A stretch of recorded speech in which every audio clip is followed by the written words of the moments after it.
கோவை சரவணம்பட்டியில் உள்ள விபிஜி கல்விக் குழுமம் சார்பாக மகளிர் தின விழா வெகு விமர்சையாக கொண்டாடப்பட்டது. தொடர்ந்து நடைபெற்ற நடன நிகழ்ச்சியில் பல்வேறு அசத்தல் நடனமாடி அசத்திய மாணவ மாணவியர்கள்.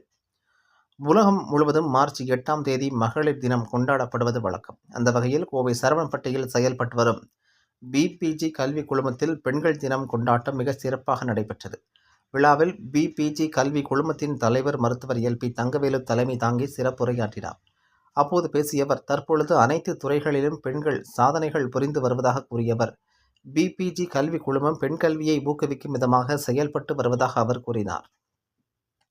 விழாவில் சிறப்பு விருந்தினராக மத்திய செம்மொழி தமிழாய்வு நிறுவனத்தின் துணைத் தலைவர் டாக்டர் சுதா சேஷையன் கலந்து கொண்டு கல்லூரி மாணவிகள் மத்தியில் சிறப்புரையாற்றினார்.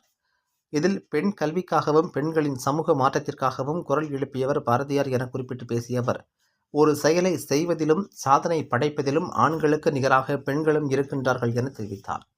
நிகழ்ச்சியின் ஒரு பகுதியாக கல்லூரி மாணவிகள் ஒருங்கிணைத்த கலை நிகழ்ச்சிகள் நடைபெற்றன. இதில் மாணவிகள் 18 வகையான நடனங்களை ஆடி அசத்தினர். தொடர்ந்து கல்லூரியில் சிறந்து செயல்பட்ட பேராசிரியர்கள் விருது வழங்கி கௌரவிக்கப்பட்டனர். இந்நிகழ்ச்சியில் பிபிஜி கல்வி குழுமத்தின் தாளாளர் சாந்தி தங்கவேலு மற்றும் துணைத் தலைவர் அக்ஷய் தங்கவேல் ஆகியோர் கலந்து கொண்டு மாணவிகளுக்கு மகளிர் தின வாழ்த்துக்களை தெரிவித்துக் கொண்டனர் என்பது குறிப்பிடத்தக்கது.